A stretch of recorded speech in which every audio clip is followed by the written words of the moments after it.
नमस्कार, बहुत स्वागत आप सभी का। आप देख रहे हैं आपका प्रोग्राम कहानी कुर्सी की। मैं हूं सौरभ शर्मा, आपके साथ सारे मेहमान हमारे साथ मौजूद हैं। हर्षवर्धन त्रिपाठी जी, विजय त्रिवेदी जी हमारे साथ मौजूद हैं, अवधेश कुमार जी हमारे साथ हैं, समीर चौगांवकर साहब। बहुत स्वागत सर आप सभी लोगों का। आज उत्तर प्रदेश से ताबड़तोड़ एनकाउंटर की खबरें हैं। एनकाउंटर पर सवाल भी उठाए जा रहे हैं। कहीं जाली नोट की फैक्ट्री पकड़ी जा रही है और उसमें भी समाजवादी पार्टी के नेताओं के नाम सामने आ रहे हैं। आरोपियों में पकड़े गए लोग समाजवादी पार्टी के अलग अलग एसोसिएशन से जुड़े हुए लोग हैं। इस पर बीजेपी के लोग और सरकार में शामिल, यूपी सरकार में शामिल मंत्री कह रहे हैं कि हर कांड में सपा का नेता क्यों पकड़ा जा रहा है। समाजवादी पार्टी कह रही है कानून जिसको जो सजा दे वो हमको मंजूर है। और यह भी कहा साथ साथ कि हमारे नेताओं को चुन चुनकर फर्जी मुकदमों में फंसाया जा रहा है। रेल कर्मियों के मर्डर केस में भी एक एनकाउंटर यूपी में हुआ है, उसकी बात भी हम आपको बताएंगे। और कल ही आपने देखा था सुल्तानपुर डकैती मामले में एक दूसरे आरोपी के एनकाउंटर में मौत हुई थी, अनुज प्रताप सिंह, जिसको अब सपा समाजवादी पार्टी के लोग कह रहे हैं कि यह सेटल एनकाउंटर है। सेटल एनकाउंटर मतलब पहले यादव मारा गया, शोर मचा दो, चलो अब एक ठाकुर को मार दो, केस सेटल कर दो। वहीं अखिलेश यादव कह रहे हैं यूपी में होते हैं फुल एनकाउंटर और हाफ एनकाउंटर। और ये जो मामला दिखाई दे रहा है आपको कुशीनगर में जाली नोट जो पकड़े गए हैं, उसकी तस्वीरें आपकी स्क्रीन पर हैं। पहली खबर यही है, इसकी शुरुआत करेंगे। उसमें भी कई लोगों के पैर में गोली लगी है, उसको उन्होंने कहा ये हाफ एनकाउंटर करती है यूपी की पुलिस और यूपी की एसटीएफ। इसके अलावा खबरें हमारे पास और भी हैं, उसके बारे में आपको मैं बता दूं। महाराष्ट्र में बदलापुर बच्चियों के साथ यौन उत्पीड़न के आरोपी का भी एनकाउंटर हो गया। वहां भी कहानी लगभग वैसी है जैसे यूपी के एनकाउंटर्स में दिखाई देती है कि भाई जो आरोपी था वो उसको कस्टडी में लेकर पुलिस ले जा रही थी जेल से निकाल करके बदलापुर, और वहां पर रास्ते में उसने रिवॉल्वर छीन ली, पुलिस अधिकारी की गोली चलाई, एक पुलिस वाले के जांघ में गोली लगी है और उसके बाद दूसरे पुलिसकर्मी ने गोली चलाई जो उसकी कनपट्टी पर लगी और उसकी मौत हो गई।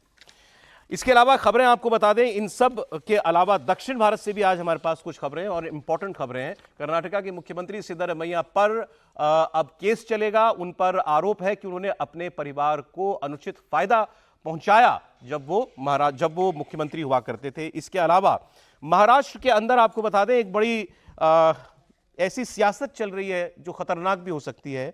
AIMIM की तरफ से सैकड़ों हजारों की तादाद में लोगों को संभाजीनगर से कल मुंबई प्रदर्शन के लिए लाया गया था, ज्ञापन सौंपने के लिए। और ये जिसको आप रैली कहिए, मोर्चा कहिए, जो निकाला गया था, इसको मुंब्रा में रोक दिया गया।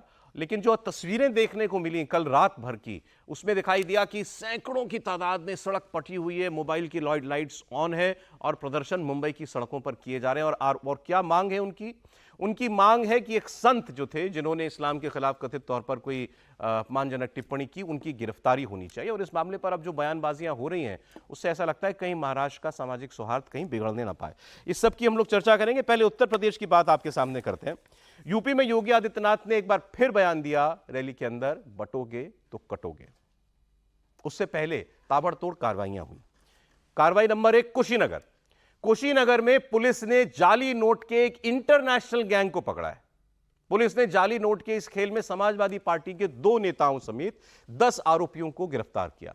इनके पास से 5.5 लाख से ज्यादा के जाली नोट बरामद हुए। इनके पास हथियार, अवैध हथियार भी थे, 10 तमंचे थे, 30 जिंदा कारतूस बरामद हुए हैं। और हैरान करने वाली बात है कि आरोपियों में समाजवादी पार्टी के 2 नेशनल लेवल के लीडर शामिल हैं। रफीक खान, जो गैंग का मास्टरमाइंड बताया जा रहा है, वो समाजवादी लोहिया वाहिनी का राष्ट्रीय सचिव है। एक दूसरा आरोपी जो पकड़ा गया उसका नाम है नौशाद खान। यह समाजवादी पार्टी सांस्कृतिक प्रकोष्ठ का राष्ट्रीय उपाध्यक्ष है। मुख्य आरोपी रफीक खान पर 11 मामले दर्ज हैं, नौशाद खान पर 4 मामले दर्ज हैं। इसके अलावा बाकी आरोपियों की बात करें तो औरंगजेब नाम का व्यक्ति पकड़ा गया, इस पर 8 मामले, परवेज इलाही पर 8 मामले, शेख जमालुद्दीन पर 4 केस, नियाजुद्दीन पर 3 केस दर्ज हैं। अब जब ये बातें सामने आई तो इसके बाद समाजवादी पार्टी के नेताओं ने कहा ये सब फर्जी मुकदमे, हमारे नेताओं को फंसाने की और अखिलेश यादव को बदनाम करने की कोशिश हो रही है। वो तो मैं आपको दिखाऊंगा, लेकिन जब ये पकड़े गए, आप उस तस्वीर पर एक बार गौर कीजिएगा, वो विजुअल दिखाने एक बार। जब ये लोग पकड़े गए थे, व्हील चेयर पर बैठे हुए हैं, इसमें आपको पीछे दिखाई देंगे, व्हील चेयर पर बैठे हुए हैं, सबके पैर में गोली लगी हुई है और माफी मांग रहे हैं कैमरे पर कि हम दोबारा अपराध नहीं करेंगे।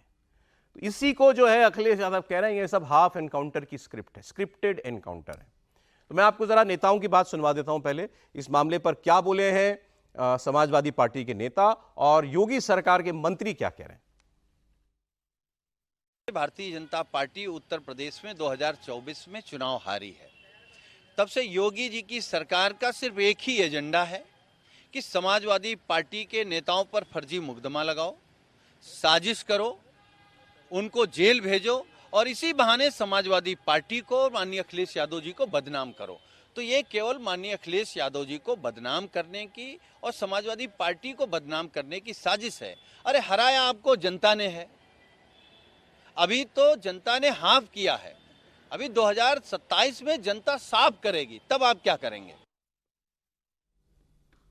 अयोध्या में रेप कांड में सपा नेता, कन्नौज में रेप कांड में सपा नेता, मऊ के रेप कांड में सपा नेता, अब नकली नोट वाले में भी सपा नेता, हर काम सपा नेता करते हैं।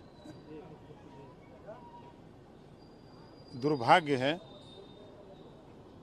कि ऐसे लोग धरती पर देश के दुश्मन हैं, समाज के दुश्मन हैं।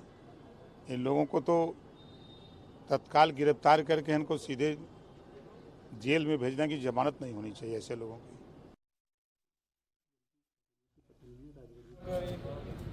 अपराधियों के साथ नहीं देंगे, माफ करिए कप्तान साहब, माफ करिए। अपराधियों के साथ नहीं देंगे, इसको चलाओ और अपराधियों के साथ नहीं देंगे। माफ करिए, माफ करिए, माफ करिए, माफ करिए कप्तान साहब, माफ करिए, माफ करिए, गलती हो गई साहब, माफ करिए साहब, माफ करिए कप्तान साहब, माफ करिए। अपराधियों के साथ नहीं देंगे, अपराधियों के साथ नहीं देंगे। माफ करिए, माफ करिए,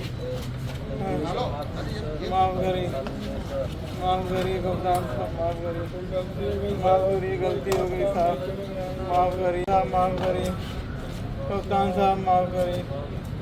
अपराधियों के साथ नहीं देंगे। गाजीपुर एनकाउंटर।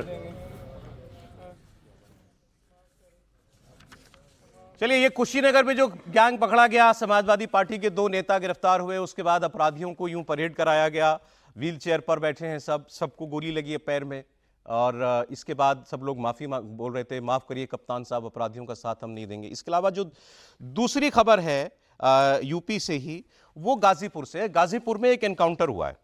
गाजीपुर एनकाउंटर के अंदर जो है एक व्यक्ति मारा गया, जिस पर उसके साथियों पर आरोप है, इन्होंने चलती ट्रेन में आरपीएफ के रेलवे की पुलिस फोर्स के 2 कर्मियों की पहले तो उनको मार मारकर ट्रेन के अंदर ही अधमरा कर दिया, और फिर जब वो लोग बिल्कुल मरणासन अवस्था में आ गए तो उनके बॉडीज जो है इन्होंने चलती ट्रेन से नीचे फेंक दी, दोनों की मौत हो गई। मामला क्या था? मामला ये था कि ये जो गैंग था, ये शराब तस्करी का गैंग था। बिहार का रहने वाला है ये मोहम्मद जाहिद नाम का आदमी, पटना का रहने वाला है, और ये सब इलीगल शराब तस्करी करते थे, बिहार में ले जाकर के शराब बेचा करते थे। इन आरक्षियों ने रेलवे फोर्स के इन दोनों को इनके गैंग को पकड़ा और इनको चैलेंज किया, और फिर ये पूरी वारदात हुई जिसमें इन लोगों ने दोनों आरपीएफ के कर्मियों की हत्या कर दी थी। और उसके बाद अब ये एनकाउंटर हुआ है और इसमें ये आदमी मारा गया। इसका भी नाम आप नोट कर ले, मोहम्मद जाहिद इसका नाम है, और बाकी और आरोपी जो है उनकी तलाश की जा रही है। इस पर भी सुन लीजिए पुलिस का जो बयान है। 19-20 अगस्त की रात को एक घटना हुई थी बाड़मेर गुवाहाटी एक्सप्रेस में, जिसमें 2 आरपीएफ के जवान प्रमोद और जावेद, दोनों की बहुत ही निर्शंस तरीके से शराब तस्करों ने हत्या कर दी थी, और हत्या करने के उपरांत उनके शव रेलवे ट्रैक पर फेंक दिए थे। ये घटना थाना गहमर क्षेत्र में हुई थी। तब से ही लगातार एसटीएफ और हमारी जनपद की पुलिस एवं जीआरपी सभी लोग संयुक्त रूप से इस पूरे गैंग पर काम कर रहे थे। इनके 4 लोगों को पहले पूर्व में जेल भेजा गया था, जिसमें एक के साथ मुठभेड़ के उपरांत घायल हुआ था। इसके बाद एक व्यक्ति और भेजा गया, और अभी हाल ही में एक 50,000 इनामी बदमाश के साथ मुठभेड़ हुई थी, जिसमें वो गंभीर रूप से घायल हुआ था। आज सूचना प्राप्त हुई थी कि इसी में 1 लाख का एक इनामी है, सोनू उर्फ जाहिद, जो कि फुलवारी शरीफ पटना का रहने वाला है।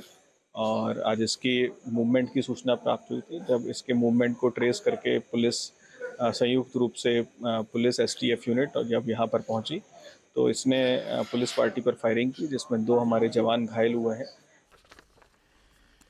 2 वारदातों पे पुलिस कार्रवाई की बात मैंने आपको बताई। इससे पहले 22 सितंबर को यानी कि परसों सुल्तानपुर लूटकांड का दूसरा आरोपी एक एनकाउंटर में मारा गया, अनुज प्रताप सिंह। उसको लेकर के भी सियासत बंद नहीं हुई है। उसके पिता ने तो यह कहा था कि अब चैन पड़ा होगा। अखिलेश यादव को बार बार कह रहे थे कि एक ही जाति के लोग मारे जा रहे हैं। यादव मारा गया था, इससे पहले लो अब ठाकुर भी मारा गया, तो आपको कलेजे को आपको ठंडक मिल गई।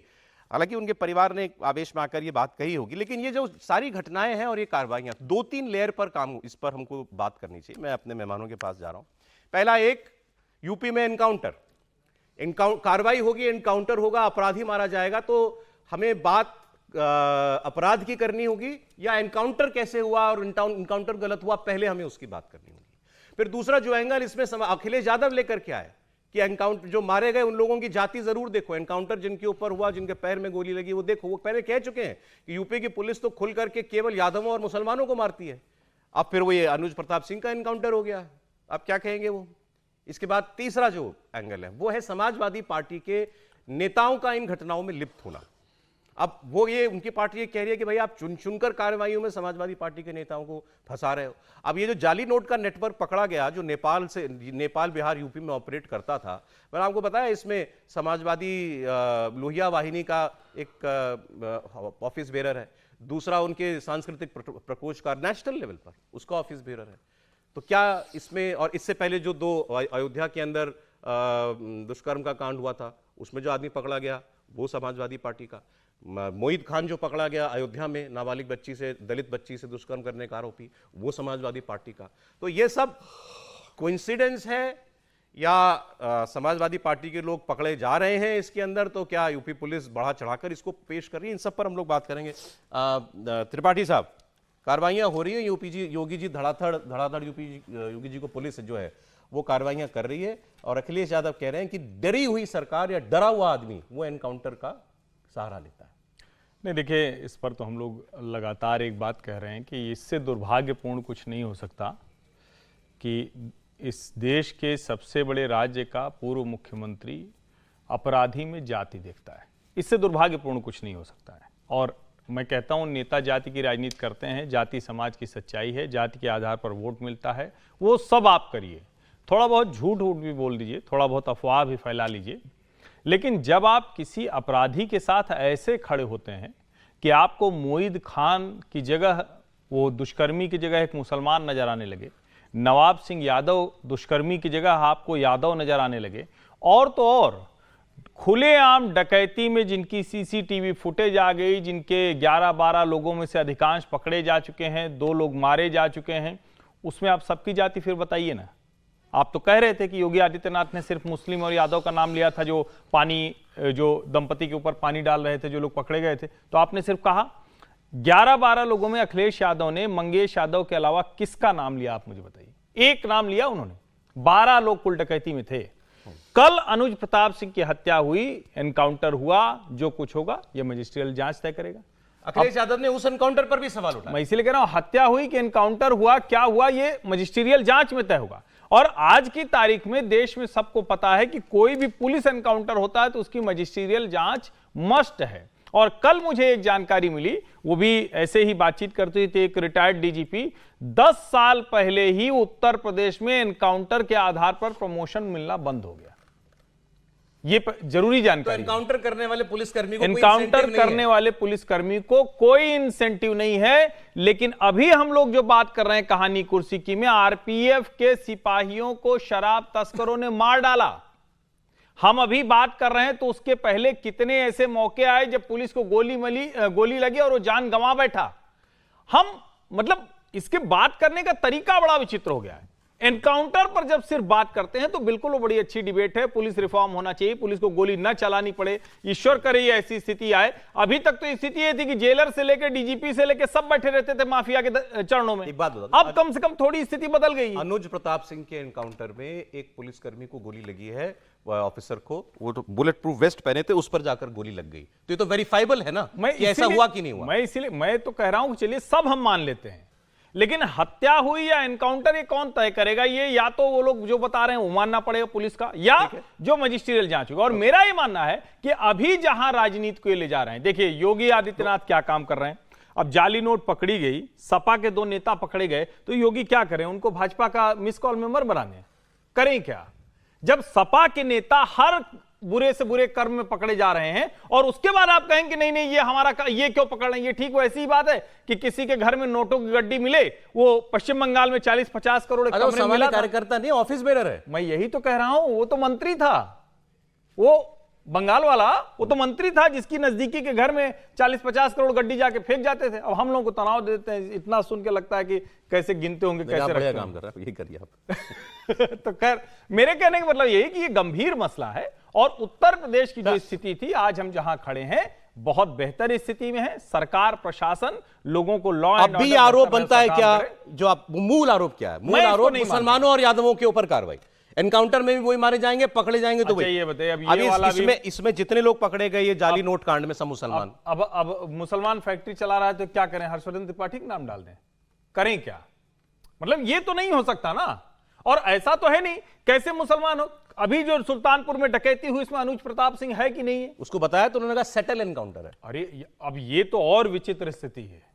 मतलब आप ये कह रहे हैं कि सब रखे रहते हैं, अच्छा इसको आज मारना है, इसको कल मारना है। आप कैसी ऐसा ही बता रहे करना चाह रहे हैं? ऐसा ही बता रहे हैं वो। लेकिन ये खतरनाक है। लोकतंत्र में ये छवि बनाने की कोशिश करना, ये आप राजनीति में मुश्किल में है तो ये कह रहे हैं। अब अवधेश प्रसाद के बेटे के ऊपर बहुत गंभीर आरोप है, उसने किसी को पीट दिया है, तो क्या करें? वो कहें वो भी फर्जी बता रहे हैं। मैं कहता हूं तो फिर उसको भी जितना कुछ सपा के लोग करें वो सब फर्जी। इसको बता देना, ये भी बता दीजिएगा। अवधेश प्रसाद जो जीते हैं, प्रसाद जो फैजाबाद लोकसभा सीट से जीते हैं, उनके बेटे पर एक व्यक्ति को अपहरण करने का आरोप है, मारपीट करना, अपहरण करने का आरोप लगाया गया है। एफआईआर हुई है उसके ऊपर। समाजवादी पार्टी कह रही है कि ये फेक एफआईआर है, फंसाने के लिए किया जा रहा है, क्योंकि चर्चाएं चल रही थी कि आने वाले उपचुनाव में वो चुनाव लड़ सकते हैं, अवधेश प्रसाद के बेटे। इसीलिए सर, एनकाउंटर पर आपने लगातार आपकी पोजीशन ये है कि एनकाउंटर ही गलत है, होना ही नहीं चाहिए। पहली बात तो होना नहीं चाहिए, और दूसरा पक्की पुख्ता जांच होनी चाहिए, कैसे किन सर्कमस्टांसेस में हुआ। हाँ, ये इसमें कोई मेरा बदलाव नहीं है, लेकिन मैं ठाकुर भी दोनों मारा चीजें जा रहा है, खतरनाक- मुसलमान भी मारा जा रहा है, ठाकुर मारा जाए तो मैं उसके साथ नहीं हूँ, ऐसा नहीं है ना। तब भी मैं तो एनकाउंटर को कह रहा हूँ ना, ये हाफ एनकाउंटर। फिर भी आपको यदि कभी अपराधी को पकड़ना है तो आपने पैर में गोली मार दी, कहीं और मार दी, जिससे आप उसको पकड़ रहे हैं, वहां तक ठीक है, क्योंकि वो आपको अपराध की जड़ तक पहुंचाने में मदद करता है वो एनकाउंटर। जब आप अपराधी को गोली मार देते हैं तो इसका मतलब या तो आप अपराध को छुपाना चाहते हैं, ये भी है ना, या उसके साथ मामले में अनुज प्रताप सिंह का एनकाउंटर हुआ, उसके तो बहुत सारे और मुख्य आरोपी जो है कोर्ट में सरेंडर कर चुके हैं। हाँ, नहीं, मैं तो कह वहां रहा किसी को मार के दबाने छुपाने वाली बात तो कोई है नहीं। मैं कह रहा हूं कि पुलिस को इस मामले में बचने चाहिए कि एनकाउंटर में किसी को मारा जाए। एनकाउंटर पकड़ने के लिए यदि एनकाउंटर मार रहा है, गोली लग गई है उसके पैर में, तो वो ठीक है, उसमें कोई इतना बहुत बड़ा फर्क नहीं पड़ रहा। और उससे ही खतरनाक मुझे कुछ फिशी दिखता है क्या? कुछ ऐसा है जिस पर आपको सवाल उठाने, आपको लगता है सवाल पूछे जाने चाहिए? नहीं, मैं तो एनकाउंटर पर जनरल फिशी नहीं कह रहा, लेकिन मैं कह रहा हूँ ये उतना ही खतरनाक है जितना अखिलेश जी हर अपराधी को मुसलमान या यादव या जो भी जाति के आधार पर कर रहे हैं, वो भी उतना ही खतरनाक है जितना हम लोग कर रहे हैं। लेकिन बार बार मैं इस बात को कह रहा हूं कि सरकार को, और खासतौर से मैं मुख्यमंत्री जी से अपील करूंगा कि वो अपने अफसरों को थोड़ा सा दिशा निर्देश दे कि अपराधियों को पकड़ने में काम लगाए, एनकाउंटर करने की बजाय। समझे? या तो मतलब अब पुलिस से पकड़े नहीं जाते, अब एनकाउंटर के बिना अपराधी, ऐसा हो सकता है। एनकाउंटर को मैं तो डे वन से, चाहे वो अनुज प्रताप हो, चाहे कोई और हो, किसी को भी मारा गया हो, मैं उसके साथ नहीं हूं। मैं नहीं मानता, मतलब बहुत ही सर्कमस्टेंसेस, कोई ऐसी बड़ी बात हो जाए जैसे ये पकड़े गए। हाँ, ठीक है, जैसे उसमें गाड़ी ट्रेन के अंदर जो किया गया, वो ऐसा एक घटना है कि जिसमें आपको लगता है कि वो भाग रहा है तो मारा गया, तो वो समझ में आती है बात। लेकिन ये जो छोटे छोटे से एनकाउंटर हो रहे हैं, डकैती क्या होती है? डकैती, ये सब डकैत कोई वैसे क्रिमिनल थोड़ी है हार्डकोर, जो जिसको आप पकड़ ही नहीं सकते। मैं ये कह रहा हूँ हार्डकोर का मतलब मैं तो उनको सहानुभूति नहीं कर रहा। पुलिस पर गोली चला रहा है तो एक मैं आप देख लीजिए कितने लोग पुलिस के मारे गए हैं और कितने लोग अपराधी मारे गए। पुलिस कह रही है हमको गोली लगी, हम वेस्ट से बचे, बुलेट प्रूफ वेस्ट से एक बचा ना, एक ही है ना। आपने कहा तो 22 फर्जी एनकाउंटर की रिपोर्ट तो अभी एनसीआरबी के आंकड़ों में लिखी हुई है।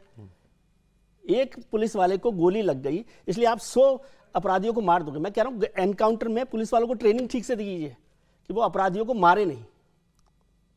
अपराधियों को मारना का अधिकार केवल कोर्ट को है कि वो सजा दे, वो फांसी दे। मैं कह रहा हूं किसी भी केस में वो कोई भी आरोपी हो, कुछ भी हो, जान नहीं जानी चाहिए। डकैती में 10 साल की सजा है, आपने तो उसको वैसे ही मार दिया।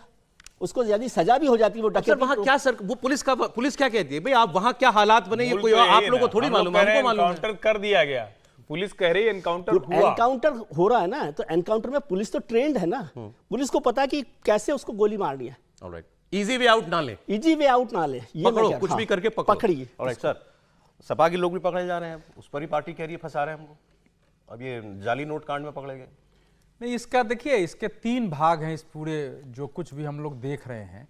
पहला तो है कि जिन पर आरोप है उनके द्वारा किए गए अपराध, अगर उस पर हम ठीक से विचार नहीं करेंगे और उनके जो लोग, जिन लोगों का इनकाउंटर हुआ है वो पैर में हो, उनकी मृत्यु हुई है, उनकी आपराधिक पृष्ठभूमि, उन पर लगने वाले आरोप, इसको अगर हम नहीं देखेंगे।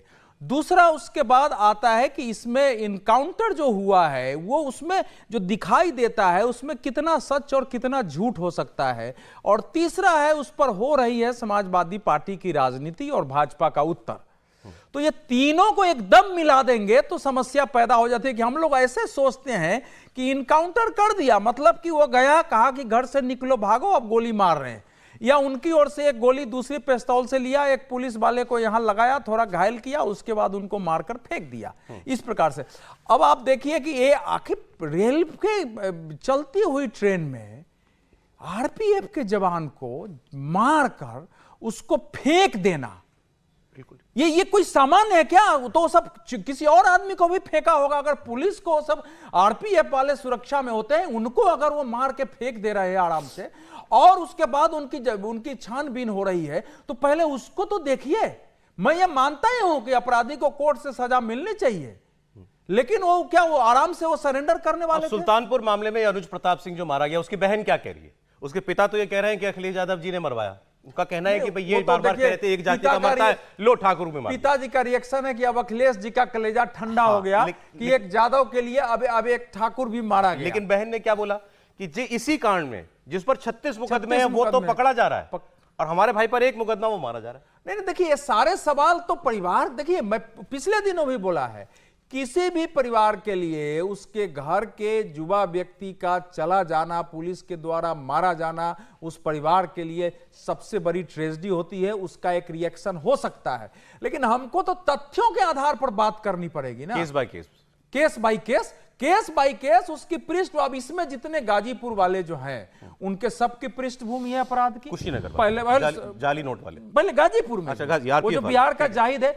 उसमें 6 पहले से सरेंडर कर चुका है, वो 6 के 6 हिंदू हैं। फिर वही बात आएगी ना, फिर वही बात आएगी। मुसलमान था उसको मार दिया। नहीं, इनकाउंटर उनका भी हुआ 6 का। नहीं, इनकाउंटर उनका भी हुआ है, वो ऐसे नहीं पकड़े गए हैं। 6 का इनकाउंटर हुआ है, इनकाउंटर में पकड़े गए हैं, वो घायल हुए हैं। यही तो अखिलेश यादव कह रहे हैं, मरेगा तो मुसलमान यादव। भाई अखिलेश यादव जो करे उस पर मैं आ रहा हूं। इसके बाद गाजीपुर में आप ये दूसरी घटना देख रहे हैं, उसमें ठीक है नाम है, लेकिन इस सब की पृष्ठभूमि अपराध है ना। आपने खुद पढ़ा है, मेरे पास भी लिस्ट है, मैं पढ़ के बता सकता हूं। अपराधी हिंदू है, मुसलमान है, जादव है, ब्राह्मण है, भूमिहार है, इसके आधार पर कार्रवाई होगी क्या? ऑलराइट सर, ठीक है। सीधी सी बात है। समीर जी, एक लाइन तो जो अखिलेश, मोटा सवाल सर, क्या हम इसमें योगी सरकार और पुलिस के ऊपर सवाल उठाए या नहीं? नहीं, आप सवाल उठाइए, लेकिन उसमें जाति के आधार पर, संप्रदाय के आधार पर सवाल उठाना, यह खतरनाक स्थिति पैदा की जा रही है अपने वोट बैंक को के लिए। देखिए, समाजवादी पार्टी का भी नकली नोटों का इतना बड़ा भांडाफोड़ हुआ, समाजवादी पार्टी के नेता शामिल है। समाजवादी पार्टी एक क्षेत्रीय दल है, लेकिन अपने कारनामों में इंटरनेशनल बन गई है। वो अंतर्राष्ट्रीय तार जुड़े हुए हैं इनके नकली नोट बनाने में। और देखिए, जो पार्टी विपक्ष में है, जो सत्ता में नहीं है, विपक्ष में उसके इतने कारनामे खुल रहे हैं उस पार्टी के कि उसके नेता गैंगरेप में शामिल होते हैं अयोध्या में, उसके नेता नकली नोट में शामिल होते हैं, उसके नेता पहले 1 साल पहले जो घटना आई थी कि अवैध हथियारों की तस्करी में शामिल होते हैं, उसके पहले कई ड्रग्स की जांच हुई थी, उसमें समाजवादी पार्टी के पहले के नेता शामिल होते हैं। तो जो पार्टी जो विपक्ष में रह के इतने केस में शामिल उसके नेता आ रहे हैं, सोचो जब 2012 से लेकर 2017 तक समाजवादी पार्टी की सरकार रही होगी तो इन लोगों ने वहां पर क्या उत्पात मचाया होगा, कितने अंधेरगर्दी की होगी, कितना वहां गुंडागर्दी की होगी, कितने लोगों को मारा होगा, और कितने रेप इन लोगों ने किए होंगे। जो विपक्ष में रह बहुत सीधे जोड़ रहे हैं अपराध और अपराधियों। और आप देखिए ना, हर केस में अगर इनका नाम आ रहा है, विपक्ष में रहते हैं जब इनके नाम आ रहा है, तो सत्ता पक्ष का जब संरक्षण रहा होगा 2012 से लेकर 2017 तक, जब अखिलेश यादव मुख्यमंत्री थे और समाजवादी पार्टी के नेताओं को लगता था कि अब हमसे कोई पूछने वाला नहीं है, हम जो चाहेंगे वो करेंगे, हम किसी भी जमीन पर कब्जा कर लेंगे, हम किसी भी की बहू बेटी के ऊपर हाथ डाल देंगे, हम कोई भी नकली नोट चला देंगे। उसी पार्टी में जाएगा जहां उसको पता है कि मेरे ऊपर कोई हाथ रखेगा, उसको यह पता है कि मैं गलत काम करूंगा तो मुझे बचाने के लिए लोग आ जाएंगे, मेरी जाति ढूंढ ली जाएगी, मेरे लिए लोग खड़े हो जाएंगे और सत्ता पक्ष का मुझे संरक्षण मिलेगा। क्यों नहीं? योगी आदित्यनाथ के राज में अपराधी जाते हैं, उन्हें पता है अपराधी कोई भी हो, योगी ने तो कह के रखा है तो अगले चौराहे पे पुलिस उसका इंतजार करेगी, उसको यमराज के पास भेजेंगे। तो योगी राज में तो सब पे कार्रवाई हो रही है जी, चाहे वो ब्राह्मण हो, चाहे ठाकुर हो, चाहे कोई हो, सपा नेता को अपराधी बोलिए, वो अपराधी है। 10 ऐसे कांड बता देगा इसमें कि नहीं, वो खैर भाजपा बता ही वाले देंगे, लेकिन शामिल एक बात जो मुझे किसी पुलिस अधिकारी ने कही थी और अभी चूंकि विजय जी ने कहा तो मैं उसको जरा बताऊं। हत्या से ज्यादा बुरा पुलिस के लिए गड़बड़, उनके ऊपर प्रश्न चिन्ह लगाने वाला डकैती मानी जाती है, क्योंकि डकैती का मतलब है कि आप खुलेआम वहां जाकर लूट कर रहे हैं, लोगों में भय फैला रहे हैं। ठीक है। हत्या तो फिर भी किसी एक की हत्या होती है या गोली चल गई, किसी ने किसी को मार दिया, तो वो डकैती को ज्यादा गड़बड़ मानते हैं अगर अपराध की श्रेणी के लिहाज से देखें, सजा के लिहाज से अलग है। अपराध पर मतलब मैं ये Law and सिर्फ order पुलिस की problem। पुलिस सर एक ब्रेक ले लेते हैं यहाँ पर। एक एक एनकाउंटर, लाइन जोड़ दूं सर एक इसमें आपको, एनकाउंटर एक महाराष्ट्र लाइन में भी जोड़ हुआ दूं, है। ये आपके सरकार का रिकॉर्ड है यूपी पुलिस का, जिसमें केवल एक बता रहा हूँ कि 207 क्रिमिनल्स को गन डाउन किया है पुलिस ने 7 Right, साल में, right. और 17 कॉप्स लॉस्ट देयर लाइव्स।